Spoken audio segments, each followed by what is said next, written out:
안전진단. 자, 여기서 정비계획 수립 시기가 되면 재건축을 위한 정비계획을 입안하기 전에 뭘 해야 돼요? 안전진단 실시를 해야 됩니다.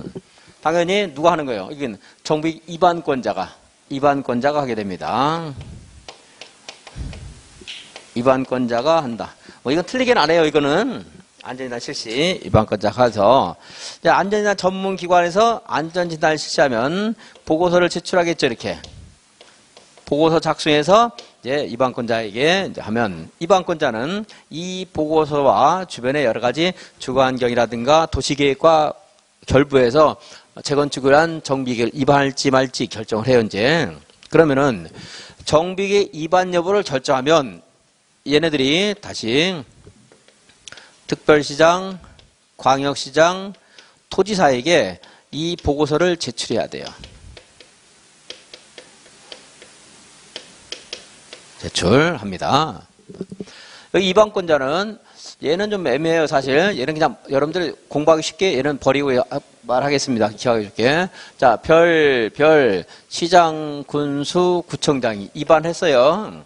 그러면은 제출은 별은 제출 안 하잖아요. 얘는 그죠? 얘네도 자기가 특별시장 광역 동급이니까 그래서 이제 특광도시에게 제출한다 이렇게 말한 거고, 이 보고서를 검토해서 이게 부당한 것 같다. 그럼 누군가에게 또 의뢰할 수 있겠죠. 검토 의뢰할 수 있죠. 검토 의뢰를 하고, 검토 의뢰는 특별시장, 광역시장, 도지사만 아니고 별별도 할 수 있기 때문에 여기 의뢰는 특광 도지사가 의뢰할 수 있다. 이 말 틀린 말 아니죠. 당연히 시도지사가 의뢰할 수 있다. 이 말도 틀린 말 아니겠죠. 이제 시도지사가 이제 검토를 의뢰할 수 있습니다. 요거는 자동적인 당연한 이제 필수고요. 그리고 이제 국토교통부 장관이 가만히 지켜봤더니 여기서 이제 안전진단이 너무나 남발되는 것 같아요. 그러면은 이제 국토교통부 장관이 시도지사에게 보고서를 다시 나한테도 보고해라, 제출해달라 요청할 수 있습니다. 요건 이제 임의적인 절차예요. 그럼 이제 국장이 또 다시 시도지사에게 이 보고서에 대해서 보고서에서 검토를 이제 해달라고 요청할 수가 있습니다. 이렇게 절차가 이제 진행이 될 거고, 시장 군수가 국장에게 제출한다. 틀렸죠? 간단하죠? 이 정도 나오면 이제 봐야지 간단하지 또 안 보면 헷갈려요. 그러니까 봐야 되는 겁니다. 이런 말 나올 수 있으니까. 그리고 이제 안전진단 비용은 전에는 시장 군수 등이 이렇게 해놓고 시장 군수 등이 부담한다고 돼 있었는데 그 말이 이제 지금 법률에 빠져 있기 때문에 내면은 이제 검토 비용을 시장 입안권자가 부담해야 된다. 틀렸죠? 검토 의뢰한 자가 부담해야 되겠죠? 그죠? 그리고 국장이 만약에 검토를 요청했으면 국장이 부담을 해야 되는 거고, 이제 비용 가지고 나올 가능성이 있고, 얘가 얘한테 제출한다. 이제 틀린 말 나올 수 있고, 여기다 하는 겁니다. 그리고 이제 안전진단을 여기에서 얘네들이 안전진단을 실시를 해주면 다행인데, 이 시기가 됐는데도 안전진단을 안전진단 실시하거나 정비계획을 수립할 생각을 안 하고 있어요. 그러면 어쩔 수 없이 여기 있는 재건축 관련된 여기 정비 예정구역에는 누가 여기는 그 이해관계자죠? 건축물 및 부속토지 소유자 10분의 1 이상의 요청으로 안전진단 실시, 10분의 1 이상의 동의로 안전진단 실시를 요청할 수가 있어요. 얼마가 동의해야 돼요? 10분의 1. 누가 해야 돼요? 건축물 및 부속토지 소유자 10분의 1 이상의 동의로 안전진단 실시를 요청할 수 있다. 그럼 이제 입안권자가 안전진단을 이제 실시를 하도록 이제 의뢰를 하는 겁니다. 다만 이제 현장 조사 결과 노후불량이 아니라는 것이 명백하다가 판단된다. 이럴 때는 안 할 수도 있어요. 안 할 수도 있는데 이제 기본적인 절차는 이제 실시를 해주는 겁니다. 그리고 정비 예정 구역뿐만 아니고 아까 천재지변 발생하면 기본계획 없이 정비계획 수립할 수 있다고 했잖아요. 그죠? 그래서 천재지변 발생 등이 있을 때는 이제 정비 예정 구역 아니라 하더라도 이제 건축물 정비 사업을 하고자 하는 그런 사업 예정 구역에는 건축물 및 부속토지 소유자 어차피 똑같아요. 앞에 있는 사유는 세 가지가 있는데 사유를 알 것 없이 건축물 및 부속토지 소유자 얼마 이상의 동의를 해야 돼요? 10분의 1 이상의 동의로 안전진단 실시를 요청할 수 있다 하는 거였지. 그래서 숫자가 10분의 1 하는 것은 안전 관련해서 10분의 1이라고 했죠. 조금 이따 몇 분을 쉬어요, 제가. 10분 쉬죠, 10분. 여러분 정신건강, 육체건강에 안전을 해서 10분을 꼭 쉬어요. 저는 가끔 10분 안 돼서 들어와서 여러분들이 좀 정신이 혼란스럽고 막 미칠 것 같다 그러고 막 짜증내는 분도 있고 그러는데 10분을 거의 10분 넘어가는 적은 거의 없는데 제가 강의하다 한 번은 뭐 하다가 한 12분쯤 됐는데 뭐 어떤 분이 와가지고 쳐다보더라고요. 이렇게 강사실 와서. 그래서 왜 그런가 했는데 왜요? 했더니 아니 아무것도 아니에요. 그러더니 또 조금 있다 와가지고 녹화하더니 와가지고 막 그래요. 그래서 수업 안 해요? 막 이러는 거예요. 그래서 제가 그때는 좀 기분이 나빴어요. 왜냐면 제가 강의하면서 10분 넘은 적이 뭐 거의 없는데 와가지고 재촉을 하니까 가지고 그냥 처음에 와서 얘기를 했으면 또 모르겠는데 그랬더라고. 그리고 야간 수업은 막 5분씩 쉬고 7분 쉬고 그럴 때 되게 많거든요. 제가 2번만 쉬기도 하고 막 그러는데 그래가지고 조금 그때는 그렇대. 자, 이렇게 해서 정비기 안전이랑 관련된 거 봤습니다. 71페이지 메뉴 볼게요. 이제 1번 정비계획 위반을 제한하려는 자가 정비 예정 구역에 위치한 건축물 및 부속토지 소유자 얼마 이상 우리들의 안전을 해서 10분 쉰다. 정신건강 안전이죠. 안전 계속하면 미치잖아요. 10분의 1 안전은 얼마? 10분의 1. 그 이제 정비 예정 구역을 지정하지 아니한 측에서도 사업을 할 수도 있잖아요. 아까 천재지변 등 있을 때라든가 할 때 거기에서도 역시 그러니까 그 사연은 여러분들이 알라고 안 하세요. 앞에는 그것까지 할 필요는 없고 건축물 및 부속토지 소유자 얼마? 10분의 1.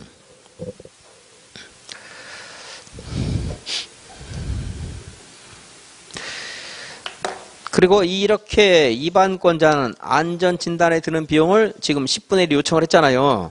근데 얘네들이 요청한 것이 타당하고 합리적일 수도 있는데 또 무리한 경우도 있을 수 있거든요. 그럴 때 비용을 부담하게 할 수 있다는 건. 자, 그리고 그 가운데 있는 내용을 받고 외가로 4번 정비기 위반권자는 현지 조사를 하여 안전진단 실시 여부를 결정하는데 이제 노후불량이 아니라는 것이 명백하면 안 할 수도 있습니다만은 실시가 필요하다 할 때는 이제 안전진단 기관에게 의뢰를 하고 외가로 4번은 그냥 읽기만 하면 되겠죠. 이런 것들은 이런 절차가 있구나. 시험에 뭐 나올 만한 지문은 아니고요. 5, 6, 7, 8은 기억해야 되는 거고 별별이 아닌 위반권자 즉 시장 군수구청장은 위반 여부를 결정하면 지체 없이 득광도지사에게 결정 내용과 해당 안전진단 결과 보고서를 제출해야 된다. 재건축을 하겠습니다. 결정을 했다 그러면 그 내용과 결과 보고서 제출해야 되고 그럼 시도지사는 안전진단 결과의 적정성 여부에 대한 검토를 의뢰할 수 있다고 했고요. 국장은 자동은 아니고요. 시도지사에게 제출을 요청할 수 있고 시도지사에게 안전진단 결과의 적정성 여부에 대한 검토를 요청할 수 있다. 외과로 8번 5, 6, 7에서 이제 지문이 나오고 외과로 8번은 뭐 이게 다 비용은 뭐 답이 될 수도 있고 그런데 절차를 이해하는데 도움이 되니까 다시 한번 8번을 가지고 정리합니다. 안전진단 결과의 적정성 여부에 대한 검토 비용 누가 부담해야 돼요? 이 검토 비용이 이렇게만 딱 하면은 여러분 헷갈려요. 그러니까 이 말만 나오는 게 아니고 분명히 그 뒤에 말을 할 거예요. 검토를 의뢰한 시도지사가 부담하고 그 의뢰한 자 그 앞에 주어가 나와요 이제. 그리고 이제 국장이 검토를 요청했다. 그런 국장이 부담한다. 이제 이걸 글자만 따지면 의뢰는 시도지사가 부담하고 검토는 국장이 부담하고 뭐 이렇게 할 수도 있어요. 그렇게 검토 요청은 국장이 부담하고 이렇게 할 수 있는데 그렇게만 글자만 가지고는 시험에서 안 낼 겁니다. 분명히 그 절차를 이해하고 있는가를 물어보는 문제이기 때문에 글자를 외우라는 문제를 내진 않아요. 거의 그런 경우도 가끔 있지만. 그래서 시도지사가 의뢰했다면 시도지사, 국장이 요청했으면 국장 그렇게 글자 가지고 하려고 하지 말고 거기 앞에 주체가 나와줄 거예요. 그럼 그 주체가 부담한다는 거. 아니면 이제 답으로 하기 위해서는 그러한 경우에 위반권자가 부담해야 된다 이렇게 나오거나 요청한 자에게 부담시켜야 된다 이렇게 하거나 건축물 소유자에게 부담시켜야 된다 아니요 부담시킬 수 있다 부담하게 할 수 있다 그랬습니다. 자 72페이지 정비계획 위반 제한인데 위반 제한 사유는요 네모에 있는 거 그냥 예니까 줄 긋지 말고 볼게요. 정비계획 위반 시기가 됐는데 아까 정비계획 위반을 안 하고 있더라. 위반 제한할 수 있죠? 그 전에 우리는 재건축이라면 안전진단 실시를 요청을 해야 되는 겁니다. 자, 위반 제한할 수 있고 또 천재지변 발생했을 때도 위반 제한할 수 있겠죠? 우리 구역에서 해달라. 그 전에도 이제 재건축이라고 한다면 재개발은 상관없지만 재건축이라고 한다면 이제 안전진단 실시를 요청을 해야 되는 거고 이제 하는 겁니다. 그런데 그 안전진단 제한이 그 숫자가 너무 어려워요. 정비 위반 제한이. 정비 위반 제한은 이렇게 돼 있어요. 우리 법에. 여기에는 정비 사업을 하고자 하는 정비 예정구역이 있을 거 아니겠어요. 그 예정구역에 토지 등 소유자 3분의 2. 그냥 듣기만 하세요. 줄 긋지 말고 3분의 2 이하 및 엔드.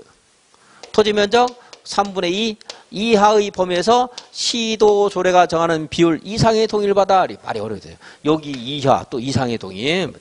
자, 이거 이하에서 시도 조례가 정할 수가 있는데, 예를 들어 이제 그 경기도 조례로 안전단 정비 위반 제한하려면 토지 등 소유자 3분의 2 그리고 토지 면적 3분의 2 이상의 동의 받아라 이렇게 할 수는 있어요. 근데 4분의 3 동의 받아라 이거 안 돼요. 왜냐면 이거 이하의 기준을 정하라고 있으니까. 또 과반수 동의 받아라 이렇게 할 수는 있어요. 3분의 2 이하니까. 그죠? 근데 4분의 3 동의 받아 이렇게 안 된다 이 말이에요. 그러니까 이거 이하에서 조례가 정한다는 말인데 그냥 이것만 있어도 어려워요. 숫자가 3분의 2, 3분의 2. 글자가 하나가 아니니까 어려워서 저는 어려우면 해요 안 해요? 안 해요. 너무 어려우니까 안 합니다. 숫자 나면 3분의 2인데 이제 그냥 간다는 거예요. 정비계획 정하면은 이거 평생 가요? 변경될 수 있어요. 변경될 수 있죠. 정비계획 변경 제한할 수 있어요. 변경 제한. 그때 이제 3분의 2예요. 3분의 2. 딱 숫자가 하나예요. 3분의 2. 그 밑에. 그러니까 위에 있는 거는 너무 복잡하고 뭐 나오지 말 법은 없어요. 나올 수는 있는데 우리가 공부하기는 너무 효용 가치가 떨어져요. 이게. 효율성이 떨어져요. 가능성은 적은데 너무 어려우니까. 시험에 나왔을 때 여기서 정리해가지고 그걸 딱 찾을 수 있는 사람은 제가 볼 때 많지 않아요. 공부를. 이제 매일 나오면 해야 되겠지만 어쩔 수 없이 어려우니까 버리고. 자, 토지 등 소유자 얼마 이상 동의로 정비계획 변경을 요청할 수 있다. 3분의 2, 3분의 2. 그래서 위에도 오면 만약에 이제 숫자 나오면 3분의 2다 그냥 다. 정비계획 위반 제한은 다 3분의 2다. 위도 숫자는 3분의 2예요 그냥. 그래는데 밑에 있는 걸 한번 읽어주시고 위는 그냥 숫자 뭔지 모르라고 그냥 3분의 2만 그냥 보고 넘어가겠습니다. 자, 그럼 이제 다 나왔어요. 도시개발구역 지정 제한할 때 얼마 동의 받아야 돼요? 다 나왔다고 했으면은 똑같은 말 하려고 했지 숫자 다른 말 하죠. 3분의 2. 그러니까 기지개 제한하고 싶어요. 얼마 동의 받아요? 3분의 2인데 기반시설은 5분의 4입니다. 4분의 4하면 자꾸 헷갈리잖아요. 그래서 위치하지만 제가 자꾸 이렇게 말하는 거예요. 이거 기반시설이죠? 기반시설이죠? 기반시설. 자, 볼게요. 5분의 4, 4분의 3, 3분의 2 말이 되는가 보세요. 5기 4 운전해 말이 되네. 4기 3 말이 안 되네. 3기 2 말이 안 되네. 그러니까 5분의 4, 5기 4 이거 맞아요. 이거밖에 없잖아요. 기반시설 도로에서 운전할 사람은 5기 4밖에 없어요. 얼마 동의 받아야 돼요? 5분의 4, 5분의 3. 다른 거 얼마예요? 3분의 2.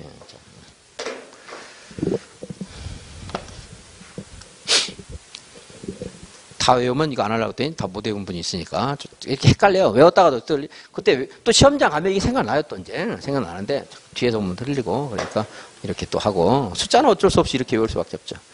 논리적인 게 아니니까. 자, 그래서 3분의 2 봤습니다. 제한일로부터 60일 이내 반영 여부를 통보해야 되고 30일 연장할 수는 있습니다. 지금 정리하지 말고 나중에 할 겁니다. 그냥 지금은 그냥 읽기만 하세요. 정리하지 말고. 지금 꼭 할 만큼 중요한 거 아니니까. 관리계획 위반 제한하면 45일 이내 반영 여부를 통보를 해줘야 돼요. 도시개발구역 지정 제한하면 1개월 이내 반영 여부를 통보해줘야 돼요. 여기 정비계획 위반 제한하면 얼마이라고 했어요? 60일 이내 반영 여부를 통보해야 돼요. 그 순서를 좀 바꾸면 이렇게 돼요. 한 달, 45일, 60일, 한 15일 정도씩 차이 납니다. 이제 연장, 한 달, 30일, 30일, 이렇게 돼 있습니다. 뭐 한 달쯤이라고 생각하면 되죠. 이걸 30일로 바꿔 안 하니까. 그래서 1개월, 45일, 60일. 이게 뭐예요? 도시개발구역 지정 제한. 관리계획 위반 제한. 요거는 이제 정비계획 위반 제한. 순서가 이렇게 돼 있습니다. 자, 저기만 읽을게 다시 이제. 제한일로부터 얼마 이내에 반영 여부 통보해야 돼요? 60일, 30일 연장할 수 있고. 자, 정비계획 위반 제한과 정비구역 지정.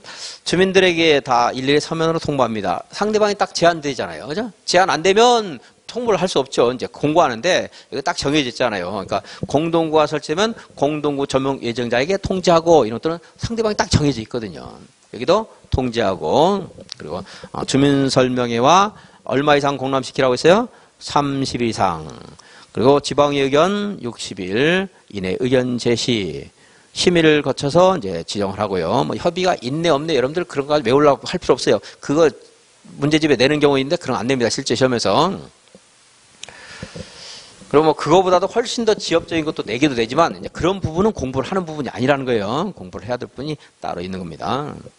그다음에 정비구역을 지정하면 고시하고 국장에게 뭐 해야 되죠? 보고해야 됩니다. 보고. 열람할 수 있도록 해야 되는 건 당연하고. 뭐 고시 열람은 뻔한 거고 새로운 제도가 생겼잖아요. 절차가. 국장에게 보고. 정비구역, 정비기본계획에서 정하고 있는 정비구역을 그 지역에 여러 가지 뭐 사정을 해서 분할해서 할 수 있을까요? 없을까요? 있죠. 좀 떨어져 있어도 서로 유기적으로 관련돼서 결합할 수 있어요? 없어요? 서로 옆에 있는 정비구역을 연접한 곳을 통합할 수 있어요? 없어요? 있죠? 분할 결합 되는 거예요. 근데 통합이라는 말이 하나 더 생겼는데 아무튼 시험에서는 유치하게 그 글자 가지고 내는 경우가 있기 때문에 뭐 어려우면 제가 안 할 건데 말 글자 가지고 우리가 연상할 수 있는 단어가 있으니까 이제 연통. 통합은 뭐예요? 서로 2번만 읽을게요. 그러니까 1번, 3번 줄 긋지 말고 2번만 서로 연접한 정비구역을 하나의 정비구역으로 뭐 할 수 있다? 통합할 수 있다. 통합.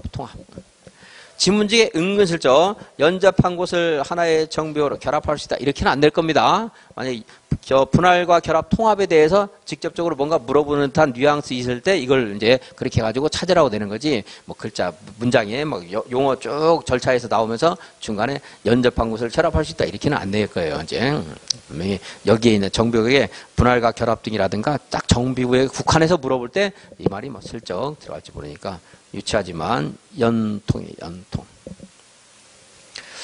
지금은 그런 일 없는데 옛날에 연통 같은 거 잘못해서 뭐 연탄가스 사고도 많이 나고 이제 새 가지고 막 그런 게 있었거든요.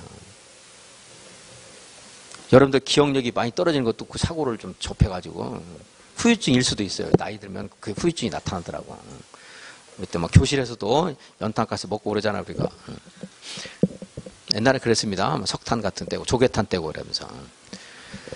그다음에 이제 정비계획 작성 기준 방법은 국장이 정하고 지정효과, 지구단위 계획구역과 지구단위 계획으로 결정 고시된 것으로 본다.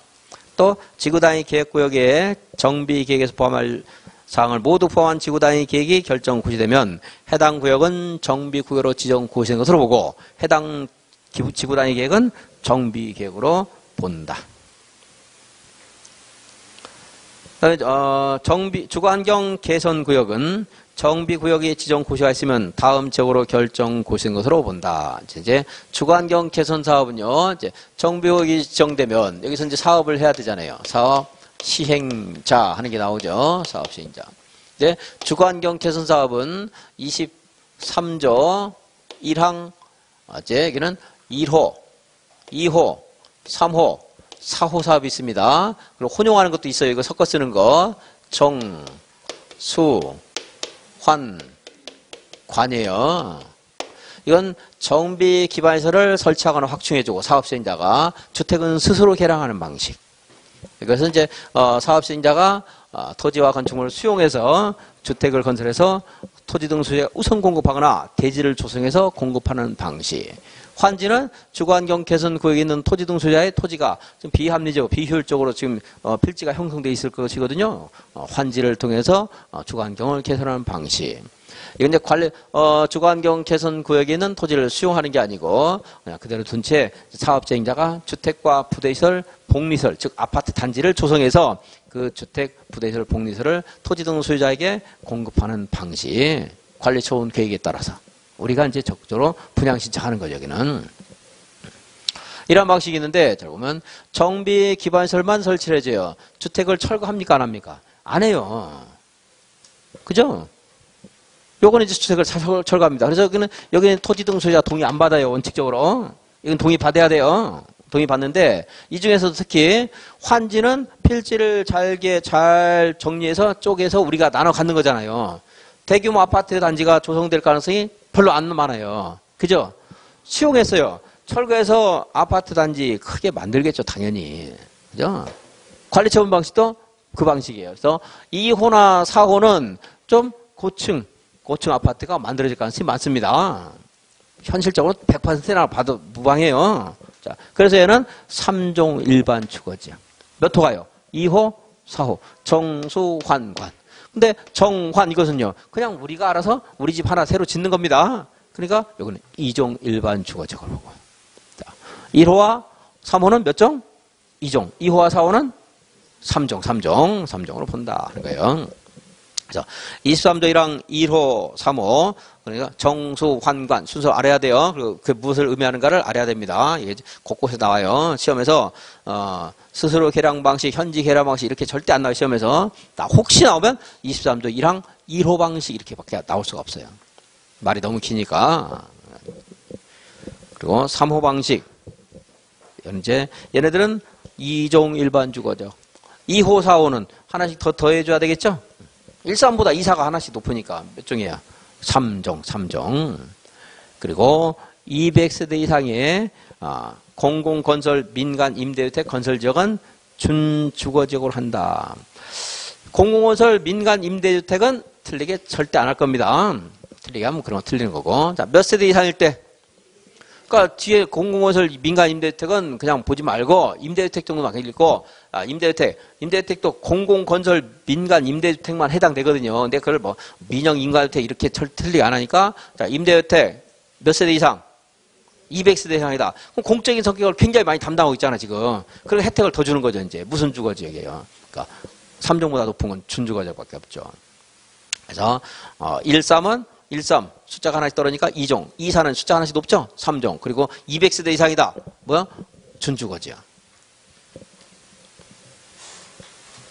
그러면서 다시 정수환관의 의미도 다시 한번 생각을 해보고요. 자, 73페이지. 또 입안권자가 여기 정비계획을 수립한 입안에서 이제 수립하게 되는데 그때 그 정비계획에는 아까 용, 건, 용이 이런 것들이 있거든요. 건설의 용도, 건폐율, 용용 높이 그리고 거기서 건설해야 될 소형주택의 세대수라든가 임대주택의 세대수 이런 것들도 이 정비계획에서 정할 수가 있습니다. 근데 여기에는 개선사업은 지원도 많이 하지만 규제를 제일 많이 할 수 있고요. 그 다음에 재개발도 지원을 좀 해주면서 규제가 좀 있을 수 있어요. 재건축은 규제가 적은 대신에 자율적으로 행사하는 대신에 규제가 좀 적습니다. 대신에 자율권도 있고 규제는 좀 적고 그 다음에 지원은 좀 적고 그렇게 되는 거죠. 여기는 지원을 많이 해주니까 간섭을 하죠. 여기는 지원을 적게 하면서 간섭은 좀 적고 그래서 이제 국민주택 규모는 100분의 90 이하에서 대통령이 정해져요. 임대주택은 100분의 30 이하에서 대통령령으로 정하는데 자, 제일 규제 많은 데가 어디겠어요? 주거환경 개선사업. 국민규모는 100분의 90까지 할 수 있어요. 90까지. 그러니까 100분의 90 이하에서 입안권자가 정비계획으로 정할 수 있어요. 그러니까 100분의 90까지 할 수 있다는 거예요. 상한선이. 재개발은 100분의 80까지. 재건축은 100분의 60까지. 국민주택을 만드는 게 아니고 국민주택 규모를 말하는 겁니다. 국민주택 규모를 85이하 주택을 또는 읍면지역에서 100 이하의 주택을 니네들은 여기에서 세대가 1000세대면 900세대까지 해라. 개선사업에서. 재개발 사업에서 1000세대면 800세대까지 해라. 재건축은 너희 1000세대 할 때 국민 규모를 600세대까지 해라. 이렇게 강제할 수 있다는 겁니다. 그 임대주택은 개선사업은 30%까지. 그러니까 1000세대면 300세대까지. 그리고 재개발은 150세대, 15%까지. 재건축은 이제 임대주택 강제는 못합니다. 국민 규모는 강제할 수 있는데 임대주택 강제는 못합니다. 재건축에서. 자, 그래서 지금 전에 한번 나왔던 것이 괄호에서 국민 규모는 100분의 90 괄호 넣기, 임대주택은 100분의 30 이것만 나왔는데 이제 나온다 그러면 그걸로 안 나오고 분명히 그 안에 있는 걸 물어볼 거예요. 개선 사업은 90, 80, 60, 30, 15 그렇게 됩니다. 그 숫자 한번 정리해야 되겠고. 그 밑에 이제 재건축, 재개발 사업으로 건설된 소형주택 있어요. 이제 국민주택 규모 아니고 이제 소형주택, 60제곱미터 이하를 소형주택 이렇게 말하는데 소형주택을 건설을 또 강제할 수 있는데 이 소형주택 건설하게 되면 그것에 대해서 일정한 뭡니까? 그 절차와 관련해서 시험에서 물어보는 경우가 있는데 내용 보면요. 과밀 억제 권역, 수도권에 과밀 억제 권역이 있거든요. 강남이라든가 종로라든가 이런 데 과밀 억제 권역이 되겠죠. 과밀 억제 권역이 있고 성장 관리 권역이 있고 그리고 이제 자연 보존 권역이 있어요. 그렇게 되는데 과밀 억제 권역에서는 이제 재건축 사업을 할 때는 용적률을 완화를 해주면서 대신에 주택이 좀 부족하잖아요. 그래서 소형주택을 일정한 비율까지 건설하도록 강제할 수가 있어요. 60제곱미터 이하를. 그래서 과밀역제권역 이거 기억 못해도 좋아요. 자, 용적률 완화한다고 그랬죠? 용적률 완화. 제가 도시활법에서 그런 말씀 드렸을 거예요. 용적률 완화하게 되면, 자, 다시 한번 보면은, 여기에서, 이게 이제 과밀역제권역에서 재건축 사업입니다. 재건축 사업을 할 때, 여기가 만약 용적률이 300%라고 한번 가정해 볼게요. 300%. 쉬운 숫자를 하죠. 그냥 200%. 대지 면적이 1000이라고 할게요. 1000. 그러면 여기는, 건축 연면적이 2000까지 가능한 거잖아요. 2000제곱미터. 그죠? 근데 2000제곱미터요. 2000제곱미터. 연면적을 늘리는 건 두 가지 방법이 있죠. 대지 면적을 2000으로 하면 4000이 되겠죠. 그죠? 대지 면적 그대로인데 용적률 그 연면적 늘릴 수 있죠. 용적률을 만약에 400으로 하면 그럼 2000이 또 될 수 있는 거잖아. 4000이 될 수 있는 거잖아요. 그죠? 그러니까 지금 과밀억제권역에서 사업하니까 대지 면적은 그대로지만 용적률을 완화해줬죠. 용적률을 완화해주면 사업 시행자가 그 토지를 누군가한테 공짜로 받은 것과 마찬가지 결과가 될 수도 있잖아요. 똑같은 정도는 아니겠지만 어쨌든 그런 혜택을 본 거라고 볼 수 있죠. 그래서 여기에서 건설된 주택을 누군가 공적으로 인수를 할 때는 공적기관 인수할 때는 건축 비용은 받아야 되죠. 내가 돈 들어갔으니까. 땅값은 안 받는다 이 말이에요. 택지 비용은. 용적률을 공짜로 혜택 받았기 때문에 용적 완화 이 말 나오면 이제 대지 용지는 택지는 기부채납니다. 기부채납. 도시활법에서 그런 말 있어요. 그 지문에 분명히 설문이라든가 지문 중에 과밀억제권역이란 말보다 과밀억제권역 몰라도 돼요. 용적률을 완화한다 하는 말 나와요. 완화했다 그러면 택지는 어떻게 한다? 기부채납. 그 말이 없어요. 근데 택지를 기부채납한다, 무상 취득시킨다 이 말 틀렸고, 그리고 택지 비용은 계산법이 너무 복잡하기 때문에 그건 말 안 하겠습니다. 뭐 감정평가한 금액을 산술평균한다 이것만 있는 게 아니고 그건 뒤에서 쉬우니까 해놨는데 다른 말들 뭐 복잡한 말들 나올 수 있어요. 무시하고요. 자, 다시 이제 또 하나 더 여기서 주택을 건설했습니다. 이 남양주에서 재건축 사업 했다고 칠게요. 그러면은 이 주택을 건설해서 공급하는 국가의 의무이기도 하지만 지자체의 또 의무이기도 합니다. 누구한테 더 직접적으로 우선적인 의무라든가 보니까 권한이 있다고 봐야 되겠어요. 지자체입니까? 국가입니까?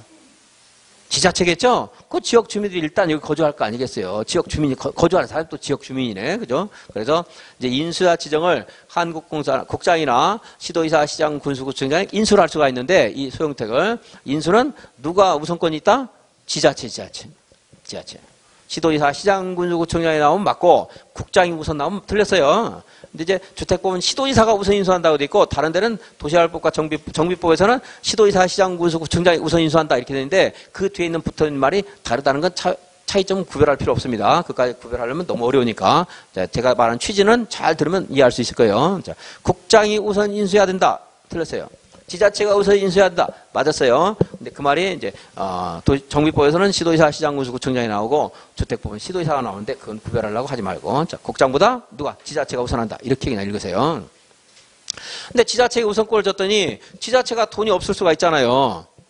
그럼 이제 누구한테 찾아가서 또 뭐 하소연하겠어요. 이제 국장에게 할 수 있죠. 그러니까 이제 지자체가 인수를 시도의사, 시장군수구청장이 인수를 못하면 국장에게 인수자 지정을 요청을 이제 하게 됩니다. 이게 기본적인 틀이에요. 더 어려운 거 나오면 그건 이제 어쩔 수 없는 거고 여기에서 나온 이걸 이해해서 찾을 수 있으면 이거 가지고는 이 문제가 나왔을 관련 문제 나왔을 때는 이거 알면은 적어도 70%는 맞출 수가 있어요. 이제 굉장히 복잡하고 어려운 건데 거의 뭐 포기하는 겁니다. 이 부분은 어려워서 포기하는 건데 지금 있는 거 말면 70% 맞을 수 있으니까 가끔 나오거든요. 그러니까 해야 돼요. 작년에도 관련된 질문이 나왔던 것 같아요. 자.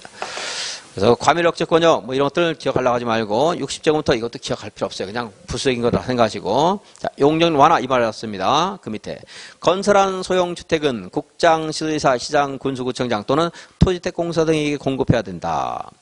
자, 그거 줄 거 없고요. 동그라미 2번. 사업시행자가 선정된 소형주택을 공급하는 경우에 누가 우선해서 인수할 수 있다고 했어요? 시도의사, 시장, 군수구청장. 얘네들이 그 지역 주민들에서 관리할 수 있잖아요. 우선권 줘야 되겠죠? 그런데 얘네들 돈이 없어요.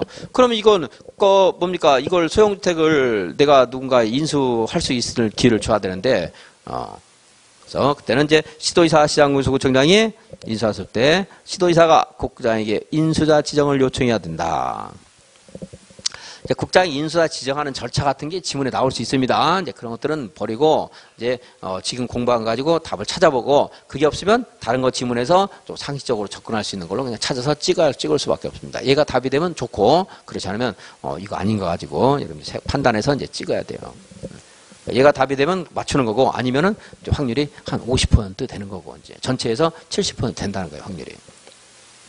사업시행자는 인수자에게 공급해야 될 소형주택을 공개 추첨의 방법으로 선정해야 된다. 공개 추첨 나오면 맞는 말이에요. 만약에 이걸 내가 사업시행자가 선정해서 공급할 수 있다 그러면 지가 팔아먹는 건 좋게 짓고 공급하는 건 헐게 짓고 안 되잖아요. 그게 어떻게 해야 되죠? 공제해야 되니까 공개 추첨이에요. 자, 공개 추첨. 선정은 무슨 방법? 공개 추첨, 공개 추첨. 추첨이에요, 추첨. 비밀 추첨은 당연히 안 되는 거고, 네. 지가 마음대로 하는 게 아니고 추첨한다, 추첨한다.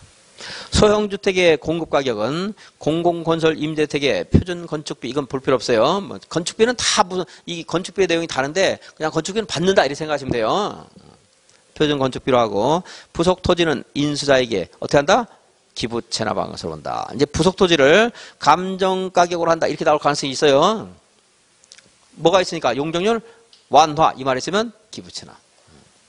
정리가 됐으니까. 자, 그 밑에 있는 것도 이제 볼게요. 그럼 주택법에 따른 인수규정 똑같은 취지만 여러분들 줄거리만 잘 알고 있다가 세부적인 것들은 그때 이제 감각으로 찾아야 됩니다. 다 외울 수 없어요. 다 외우면 다 틀려요. 막 헷갈려서. 주택법에서도 임대주택 건설 공급에 관한 규정을 포함한 사업계획 승인 신청서를 제출하는 경우에 용적률을 완화 적용할 수 있다 하는 말 있죠? 자, 이거를 이제 임대주택 건설 공급에 관한 사항을 포함한 사업계획 승인서를 제출하는 경우에 하면서 용적률 완화를 빼고서 문제 내면 그건 어쩔 수 없습니다. 그건 이제 그런 것까지 대비해서 공부할 수는 없고, 자, 용적률 완화 말이 거의 나와요. 시험 얘 나오면 완화란 말 나옵니다. 자, 용적률 완화시켰어요. 그러면은, 자, 동그라미 2번. 누가 우선 인수할 수 있다? 국장이 우선 인수해요? 시도지사가 우선 인수해요? 시도지사가. 한국공사가 우선 인수한다. 틀렸어요. 지방공사가 아니고. 누가 우선 인수한다? 시도지사가. 동그라미 3번. 시도지사가 인수를 못해요. 그럼 어떻게 해야 돼요? 국장에게 인수와 지정을 요청을 해야 되겠죠, 이제. 사업주체는 공급되는 주택의 전부를 대상으로 해서 공개 추첨 방법으로 임대택을 선정해야 된다. 아까 말한 거예요. 공개 추첨해야 되는 거예요. 안 그러면 지멋대로 막 부실하게 공사할 수 있으니까. 다음에 공급 가격은 공공건설 임대주택의 분양 가격의 산정 기준에 정한 건축비라고, 아까는 표준 건축비인데 여기는 또 건축비로 한다고 했잖아요. 말들이 다르거든요. 기억하려고 할 필요 없다는 겁니다. 할 수도 없는 거고. 부속 토지는 어떻게 해요? 감정 가격으로 한다. 맞아요, 틀려요? 틀렸죠? 기부 체납한 것으로 본다. 이거는 정리할 수 있잖아요. 일관성 있게 하게 되면. 근데 글자 다른 걸 다 공부하면 안 된다는 거예요. 그래서 딱 규칙성이 있는 거, 기억할 수 있는 것까지 딱 하는 겁니다. 다시 이제 8번에서 저는 아직 안 넘어갔는데 발병 나고 싶어서 혼자 막 하고 있네. 이제 양과를 한 번에 인수된 소형주택은 뭐 장기 공공 임대주택으로 활용해야 된다. 이런 말들이 이제 지문에 나올 수 있어요. 그런 거 읽어보셔야 돼요. 이제 읽어보시고 제가 말한 거는 딱 틀을 가지고 가면 70%. 아무리 적어도 60, 70% 확률이 돼요. 나왔을 때. 다 읽으면요. 그 이제 확률이 25%로 떨어지는 거죠. 20%로 떨어지는 거죠. 찍으니까 이제. 오지선 다니까 20%밖에 안 되는 거죠. 공부 안 해도 20%. 다 하면 20%. 그러니까 딱 제가 정리한 걸 정확히 이해해서 가져가면 70% 되는 거예요. 자, 74페이지. 재개발 사업을 했더니 아까 임대주택 15% 공급해라 이렇게 강조할 수 있다고 했잖아요. 그죠? 그래서 이렇게 건설된 임대주택은 국장, 시도지사, 시장군수구청장, 토지택공사 등이 조합이 요청하는 경우에 재개발 사업으로 건설 임대주택을 인수해야 된다. 이 말은 뭐 당연히 나오니까 뭐 답이 아니에요는. 그럴 때 시도지사, 시장군수구청장이 우선 인수해야 된다. 맞죠? 근데 얘네들이 인수 못하면 어떻게 해야 되겠어요? 국장에게 토지택공사 등을 임수자로 지정할 것을 요청할 수 있다.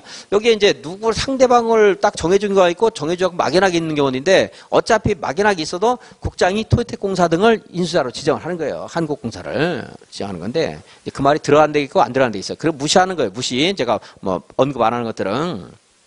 그래서 이제 누가 인수하는가, 누가 우선권이 있는가 이거 다시 한번 읽었고요.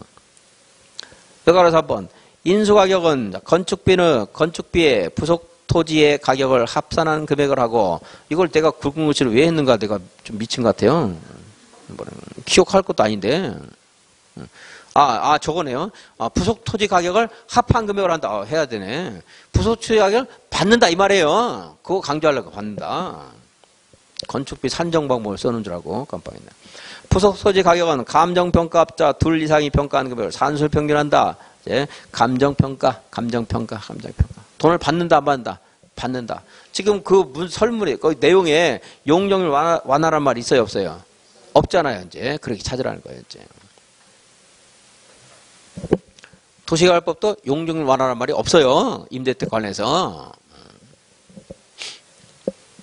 근데 이제 주택법은 임대주택이지만 여기 용적률 완화하는 말이 있으니까 기부치나 여기는 없으니까 그 말 없고. 자, 여기 이제 재개발 사업으로 건설된 임대주택 인수하는 것은 시험에서 알려주니까 그건 암기 안 해도 되는데 관련된 게 있으니까 복습하다 보면 자 임대주택 개선사업 몇 %였죠? 개선사업 30%. 재개발 사업은요? 15%. 그 개선 사업은 왜 꼭 재개발 사업만 있냐? 이거는 얘를 사업을 시장군수가 하거든요. 이걸. 이 사업을 누가 해요? 시장군수 등이 하잖아요.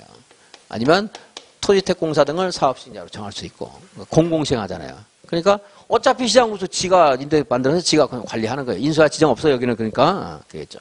재개발 사업 이거 조합이 하는 거잖아요. 그죠? 조합이. 임대주택 건설에서 그거 세입 세놓으려고 한 거 아니거든요. 강제로 해서 배당받았으니까 이거 인수해 가라 이렇게 요청할 수 있는 거 조합이. 지가 관리하고 싶으면 지가 관리하는데 못할 수 있으니까. 그래서 재개발 사업은 여기는 무슨 방식이 있죠? 환지 방식과 관리처분 방식에 따라 건축물을 건설하는 공급하는 거. 사업을 누가 합니까? 조합이 하잖아요. 아니면 이제 공동으로 사업할 수 있죠? 얘하고 이렇게 공동으로 사업할 수 있고. 건설업자나 등록사업자하고 공동으로 할 수도 있고 신탁업자와 공동으로 할 수도 있고 누구랑 공동하는까지는 몰라줬습니다. 한번 나온 적이 있었는데 출제 오류여서 전부 정답 나온 적이 있었어요.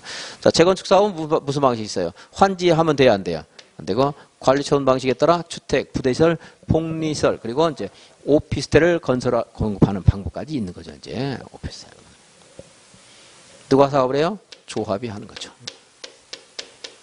그러니까 그는 공적으로 시행하는 게 원칙이고 여기 이제 사적으로 하는 게 원칙입니다. 그때 여기에 토지등 소유자가 얼마 미만일 때 혹시 아세요? 20명 미만일 때는 그때는 이제 토지등 소유자가 할 수 있다. 20명 미만일 때. 여기서도 20명쯤은 돼야 조합을 만든다 하는 취지가 꼭 같은 건 아니지만 이제 주택법에도 비슷한 내용이 있죠. 주택법에서 조합을 설립할 때는 인가를 받으려면 건설 예정 대지의 80%를 확보하고 예정 세대수의 50% 있어야 된다. 적어도 몇 명 있어야 돼요? 20명 있잖아요. 20명. 그죠? 여기도 20명 미만일 때는 그냥 조합을 안 만들고 그냥 토지등 소유자가 사업을 할 수 있다. 숫자가 일관성 있는 거예요. 거기하고 매치가 되죠. 이제. 그래서 사업하는데 여기는 이제 그러니까 시장군수가 하니까 인수 이런 말 없는데 인수가 있고 없고를 말하려고 하는 게 아니고 사업시행자가 누군가 확인하려고 한 겁니다. 자, 정비구역 안에서의 개발행위는 중목 벌채와 식재 허가 받아야 돼요. 용도 변경 허가 받아야 돼요. 가설 건축물도 허가 받아야 되는데 비닐하우스 같은 허가 안 받는 것은 도시개발법 공부한 걸로 끝내겠습니다. 임시로 식재할 때 허가 안 받지만 경작지의 식재는 허가를 받아야 됩니다. 자. 거기에 허가받지 않는 행위에 안전사고 우려가 있는 건축물에 대한 안전조치를 위한 행위는 허가를 받지 않아도 된다 하는 게 있는데 이거는 응급조치는 사후에 하는 거고 이건 사전에 하는 건데 비슷한 응급조치다 하는 넓은 의미의 응급조치라고 볼 수 있잖아요. 그죠? 긴급한 거니까 이것은 굳이 따로 이 법이 추가된 건데 새로 추가됐다고 생각 안 해도 여러분 찾는 데는 큰 문제는 없을 겁니다. 허가할 때는 사업시행자 의견을 드려야 되고 이미 시작한 이란 그 개발 행위에 대해서는 허가를 또 받는 게 아니고 이제 30일 내에 신고만 하면 되고 하는 것은 똑같습니다. 여기서 이제 도시개발 사업과 달리 하나 들어가는 게 있는데 이제 정비 예정 구역이나 정비 계획을 수립하려면 아까 공고 공람 이런 거 했잖아요. 그죠? 그럼 이제 앞으로 여기서 정비 사업 할 것이라는 것을 우리가 알게 됐어요. 알게 될 때 토지 넓은 땅 하나 가졌다. 이 사람도 그 하나의 권리를 가진 게 원칙이에요. 분양권 같은 것들. 근데 그런 것들을 분할해서, 토지를 분할해서 여러 사람이 취득한다라든가, 건축물이 없는데 쓸데없는 다세대 주택 같은 거, 부실한 거 그냥 사람 살지도 못할 거 만들어 놓고 분양권을 여러 개 취득한다든가, 이런 행위가 있을 수도 있잖아요. 그죠? 그래서 이러한 정비, 예정구역 등에서는 토지 분할이나 건축물 건축을 3년간 금지할 수가 있어요. 몇 년간? 그리고 필요할 때는 1년 연장할 수가 있어요. 예. 두 가지 행위요. 국장, 시도지사, 시장, 군수구, 청장은 심의를 거쳐 3년 이내의 기간을 정하여 건축물의 건축과 토지 분할을 제한할 수 있다. 1년 연장할 수 있다는데, 그 연수, 3년, 1년 물어볼 수 있고, 행위. 뭐가 금지되죠? 건축물 건축과 토지 분할. 뭐 물건 쌓기 이런 것들이 아니고요. 건축물 건축과 토지 분할. 형질 변경 이런 거 아니에요. 건축물 건축과 토지 분할.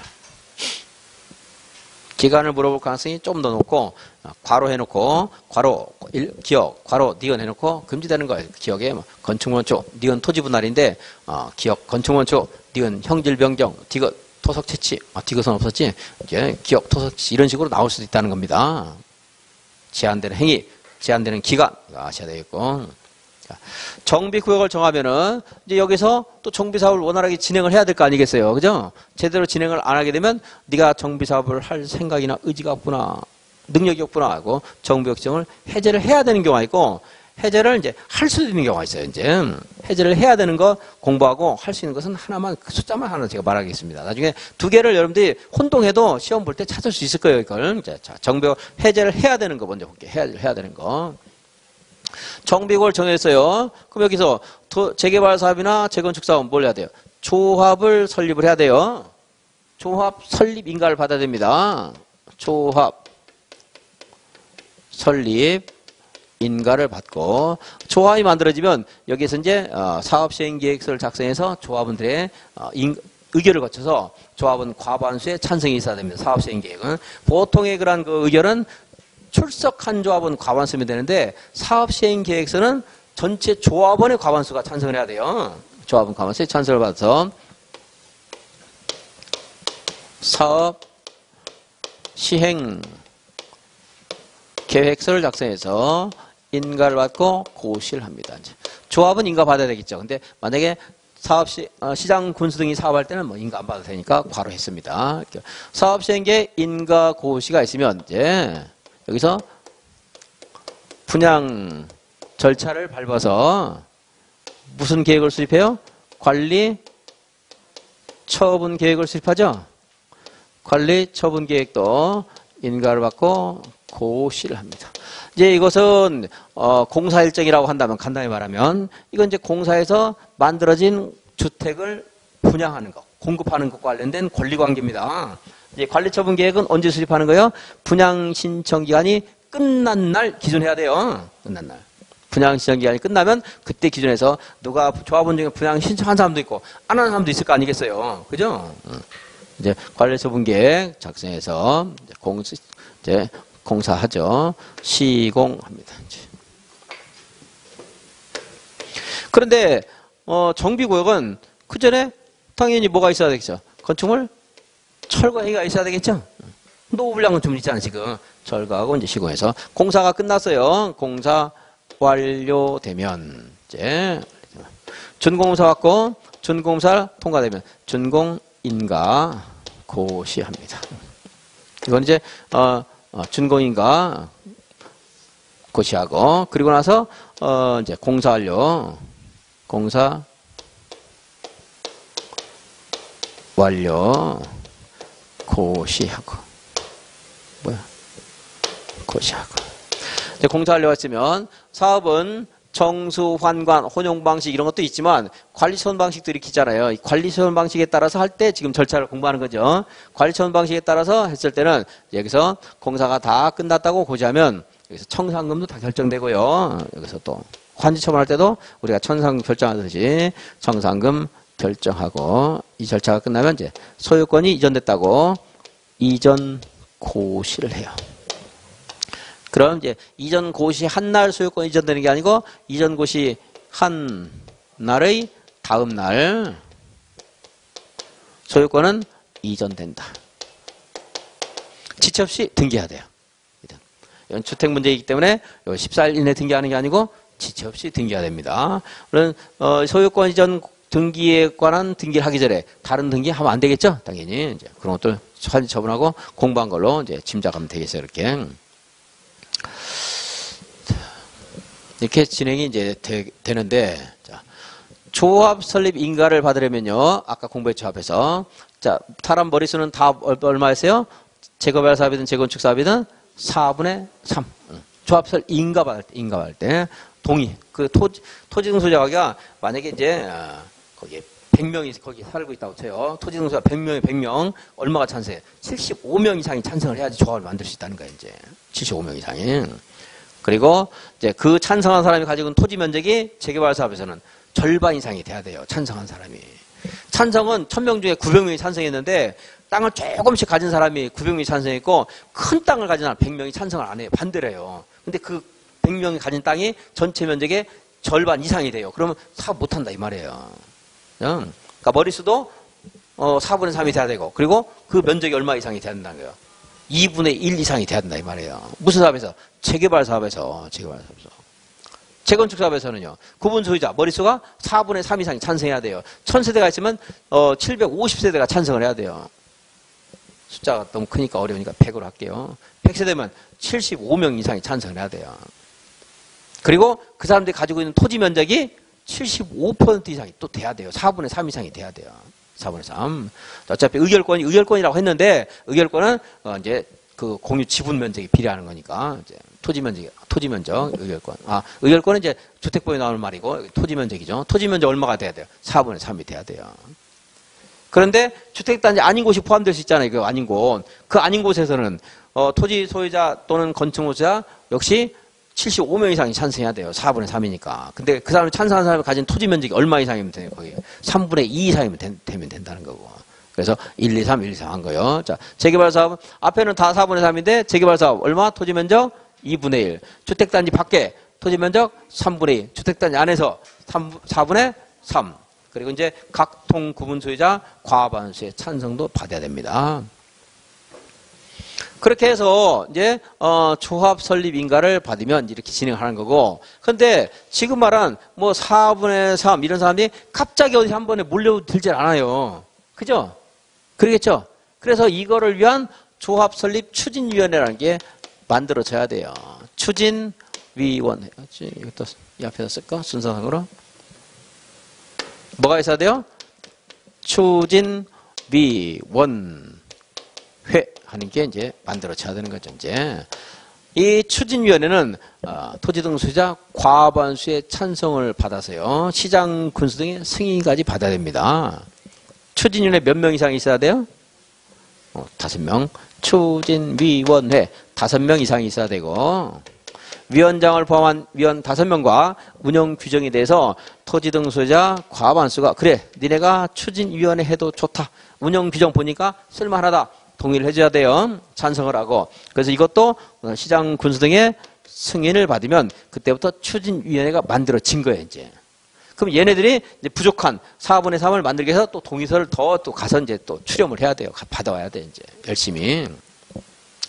과반수로 이제 이것이 치울지 몰라도 4분의 3은 이게 또 뭐 좀만 더 하면 되지. 굉장히 어렵죠, 또. 여기 덜컥 찬성하는 사람들이 남았을, 고집 센 사람들이 남았을 거고, 앞으로 이제. 그거 받아서 이제 조합 설립 인가를 하는 겁니다. 그죠? 이렇게 진행이 되는 건 순서인데요. 그런데 정비국 지정 고시 후에 추진위원회 구성 승인 신청을 2년 동안 못하고 있더라. 그럼 정비국 지정을 해제를 해야 돼요. 어차피 반도 못 만들었으면 사업은 뭐 거의 이제 하지 마라, 포기해야 된다. 반도 안 됐는데 4분의 3은 더 어렵고 엄청나게 어렵거든요, 여기서. 나중에 한 개 있는 게 어려운 거잖아요. 한 개 있을 때. 우리가 50점은 다 맞았잖아요. 1월 달에 벌써 여러분들이. 75점은 어렵잖아요. 이제 6월 달에 맞으면 되는 거고. 그래서, 그 다음에 이제 추진위원회가 만들어지면 다음에 할 거예요. 또 4분의 3 또 추가해서 조합 설립 인가를 신청해야 될 거 아니겠어요. 시장 군수 등이 이게. 이것도 몇 년? 2년 동안 못하면은, 네. 역시 정부협정을 해제를 해야 되는 거예요, 이제. 그럼 여기서 이제 조합이 설립됐습니다. 그럼 사업시행계획서에 이제 이제 몇 세대, 몇 평짜리 몇 세대 할 것인가 하는데 언제부터 언제까지 할 것인가, 그리고 이제 비용을 어떻게 부담할 것인가 이런 내용들이 기록적인 것들이 있을 텐데 그거에 대해서 이제 다 또 여기 조합원들이 찬성을 해야 돼요. 과반수가. 그것도 쉬운 일이 아닙니다. 또 여기는 사업하자 이거에 동의한 거지 어떻게 할 것인가는 또 굉장히 난상 토론이 예상돼요. 여기서 그럴 수 있죠. 그러니까 이걸 3년간 주는데 3년 동안 사업시행인가를 신청하지 않으면 사업시행계획 인가 신청을 안 하면 정부협정을 해제를 해야 한다 이 말이에요. 2년, 3년 외웠던 게 이제 이게 추설사예요.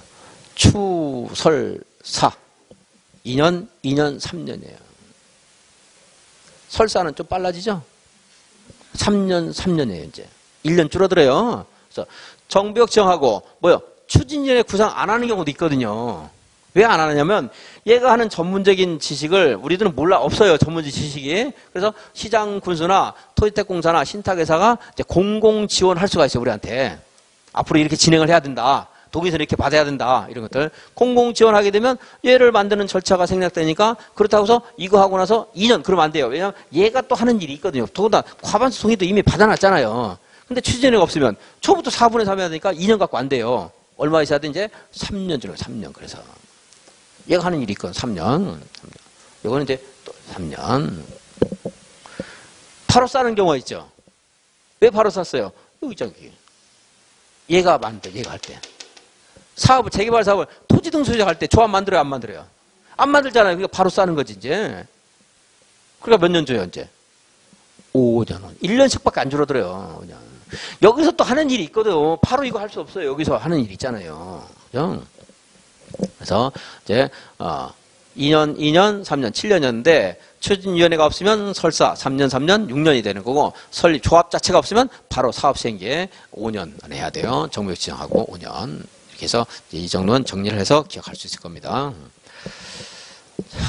네모 안에 볼게요. 75페이지. 더 쉬운 것부터. 구청장은 정비구역을 해제해야 된다. 맞아요? 틀려요? 쉬운 것부터. 쉬운 게 더 중요할 수 있는데 쉬운 걸 할 때 이거 숫자 쓰고 있으면 다른 거 읽으면 안 돼요. 비중이 비슷해요. 그냥 개가 나올 수도 있거든. 정비구역 해제를 요청해야 된다. 자, 2번부터 봅니다. 재개발, 재건축, 토지 등 소유자가 정비구역 지정 고시된 날부터 2년 된 날까지 이건 뭐겠어요? 추진위원회 구성. 그때부터 또 2년 뭐예요? 조합 설립인가 신청. 그 다음에 3년 뭐예요? 사업시행 계획 인가 신청. 그래서 순서에 따라 정리한 거예요. 법에는 이게 어떤 기본서를 봐봐요. 이렇게 안 돼 있어요. 굉장히 정신이 하나도 없어요. 막 숫자가 뒤죽박죽 있고. 추진위를 구성 안 해요. 몇 년?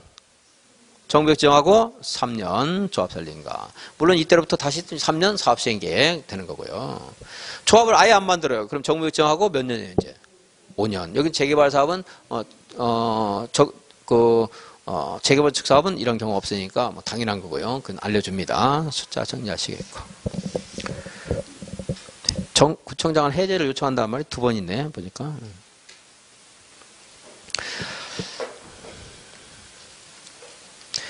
(75페이지) 맨 밑에 1번 안 보겠습니다. 맨 밑에 있는 것에 양과로 1번 안 보겠고요. 이거 너무 어려우니까 뭐 나오더라도 그냥 버리고 그것은. 양과로 2번. 재개발, 재건축, 정비 해제가 됐잖아요.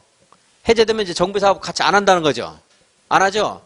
근데 정비 기반설이 특히나 재개발 같은 경우 좀 열악할 수 있고, 재건축도 양호하다고 했지만 뭔가 좀 부족한 것도 있을 수가 있어요. 기반설이. 그럴 수 있죠? 그럼 이것을 이제 23조 1항 1호 사업구역으로 정해서 관리할 수가 있어요. 이 말은 지문적인 맞는 말 나올 수 있습니다. 1호 사업은 그 이제 주택을 철거하는 게 아니고 정비 기반설만 확장해 주는 거잖아요. 그건 해도 뭐 나쁘지 않겠죠.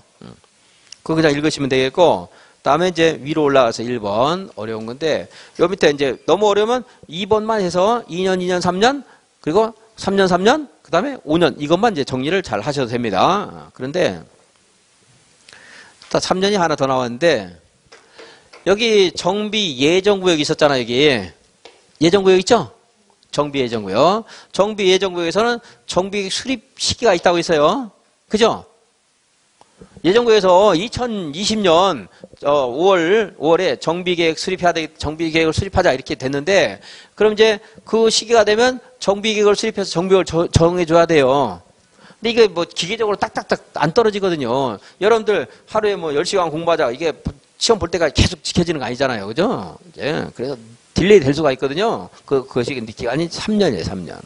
정비 예정구에 대해서 정비계획 수립 시가 되는데 3년 동안 정비구역 지정을 하지 않거나 아니면 구청장 등이 정비구역 지정 신청을 하지 않는 경우에는 정비 예정구역을 이제 없애는 거예요. 정비 예정구역 없어지는 건데 1번입니다. 정비 예정구역에 대해서 정비구역 지정 예정일로부터 3년 되는 날까지 정비구역 지정을 하지 않거나 구청장 등이 정비구역 지정을 신청하지 않는 경우에는 정비 예정구역을 해제를 하는 거예요. 해제를 해야 돼요. 그래서 이것을 법문에는 정비구역 등의 해제 이렇게 돼요. 정비구역 등의 해제는 2번은 정비구역이고 1번을 예정구역까지 해서 정비구역 등 이렇게 해놨는데 시험에서는 정비구역 등 한 식으로 나올 가능성이 있습니다. 여러분들 시험 볼 때는 등 하는 거는 뭐 무시하고 읽어도 상관없어요. 그래서 볼 때 항상 1번부터 보면 안 되고 2번 정리해놓고 1번은 그냥 가볍게 읽어야 돼요. 똑같은 비중을 하면 헷갈려서 안 돼요, 숫자가. 2번을 정확히 숫자를 정리해놓고 1번 읽고 맨 밑에 거 읽으시면 되겠습니다. 자, 76페이지까지 보고 10분 쉬겠습니다. 직권해제 있는데 정비사업 시행으로 토지 등 소유자에게 과도한 부담이 발생할 것을 예상된다. 너무 이익은 적은데 부담이 크대요. 그럼 해제할 수도 있을 거 아니겠어요? 목적 달성을 할 수 없을 것이라고 인정된다. 해제할 수 있겠죠. 여기에 말은 없지만 어디 있는가 문제 안 삼아도 돼요. 목적 달성 못한다. 부도 파산이 있다. 위법하다. 부당하다. 뭔가를 취소했다. 이런 말 나오면 변화가 있을 수 있다. 여기에 위법 부당의 말 없는데 여기다 위법 부당 집어넣지 않아요. 그러니까 도시개발법에서 위법하다, 부당하다 이런 말 나오면 항상 변화가 있다 이렇게 생각하라고 했잖아요. 이게 역시 과도한 부담과 목적 달성할 수 없다 이런 건 줄치면 안 돼요. 그러니까 가볍게 보시고 그때라도 뭐 그냥 가볍게 줄을 긋고 한번 읽어보시고 이런 것들은 어디든 나올 수 있다 이렇게 생각하면서 넘어가야 됩니다. 외우려 하지 말고. 자, 23조 1항 1호 사업에요. 여기 정비 기반시설 설치하기로 했어요. 시장군수가. 정비 기반시설을 설치하기로 했습니다. 그러면은 정비 기반시설을 설치하기로 예정된 공간에 내가 나무 심을 때도 허가를 또 받아야 돼요. 불편함도 있는 거예요. 그쵸? 근데 사업을 몇 년 동안 했어요? 10년 동안 안 했고 또 사업 진행이 곤란하다고 목적 달성을 할 수 없다고 판단되어서 주민들한테 물어봤어요. 정비 이게 주관경 개선사업 개선사업 하기로 했는데 이건 이제 기반시설을 설치를 못하고 있는데 이거 해제하면 어떻겠습니까? 그랬더니 얼마가 동의했대요? 과반수가 동의했어요. 과반수가. 그럼 23조 1항 1호 사업의 주관경 개선 사업구역을 해제할 수 있다 이거예요. 몇 년 지났어요? 10년. 1호 사업은 알려줘 시험에서 2호, 3호, 4호랑 안 해요. 그러니까 주관경 개선사업 이렇게 말해요. 책에도 심지어 주관경 개선사업이라고 그냥 기본서에 쓰고 있는 책도 있어요. 분명히 잘못된 건데 명백히 잘못되어 있는데 책은 그래도 명확히 써줘야 되는 거예요. 사실은. 모르겠어요. 그 책 쓴 사람이 우리 수험생은 이렇게만 알고 들어가는 게 낫다 해가지고 썼다 그러면 내가 할 말 없는데 그렇게 쓴 사람들 보면 다른 데도 엉터리를 쓸 때가 많으니까 꼭 그 취지는 아닌 것 같아요. 어쨌든 주관경 개선사업 나왔다. 몇 년 동안 사업 안 했어요? 10년. 얼마가 찬성해서 동의했어요? 과반수. 그럼 해제할 수 있다. 개선사업은 그냥 알려주니까 몇 년 지났습니까? 10년. 얼마가 동의했어요? 과반수. 자, 그렇게만 정리하면 위에 있는 거 1, 2번은 그냥 가볍게 보시면 되겠습니다. 그리고 이제 얼마가 동의했어요? 과반수를 기억했어요. 이 숫자가 바뀐 거기 때문에 틀리게 나오면 얘를 틀리게 나올 가능성이 좀 더 높아요. 10년보다. 얘가 바뀌었거든, 전에 숫자가. 최근에. 자. 정비 예정구역이나 정비구역에서 주택법에 따른 지역주택조합의 조합원을 모집하면 안 되겠죠. 같은 사업구역인데 두 가지 성질이 다른 조합원이 있으면 안 돼요. 당연히. 분쟁도 있고 갈등도 있고 안 됩니다. 그러니까 정비구역에서 지역주택조합원을 모집해서는 아니 된다. 이제 주택법에 하면 이 말 나와요. 너무 당연한 건데 그럼 이제 여기가 정비구역 여기가 정비구역이에요. 여기 정비구역인데 여기서 지역주택조합이나 직작주택조합원을 모집하면 당연히 안 되잖아요. 그죠? 여기서는 정비사업을 해야 되는 건데 여기서 이렇게 해가지고 여기다 지역주택조합 지역주택조합 주택 건설하겠습니다. 안 되는 거죠. 충돌이 있으니까. 당연한 걸로 지금 미리 알 수 있으니까. 여기, 그럼 이제, 여기 정비역 아닌 곳에, 여기서 지역주택조합원 모집하겠습니다. 조합원 모집 신고했어요. 그럼 조합원 모집 막 하겠죠, 이제. 주택건설대지 80% 확보해가지고. 그런데 또 어떤 애가, 여기 A가 하고 있는데, 어떤 애가, 내가 여기서 주택조합원 모집하겠습니다. 80% 확보해가지고. 이렇게 겹치면 돼야 안 돼요? 당연히 안 되겠죠? 이미 신고된 지역에서 주택조합원을 모집하겠다는 신고를 수리하여서는 아니 된다는 건 당연한 거죠. 정비구역에서도 모집하면 안 되는 거고, 겹치는 것도 당연히 안 될 거고. 자, 10분 쉬었다 보겠습니다.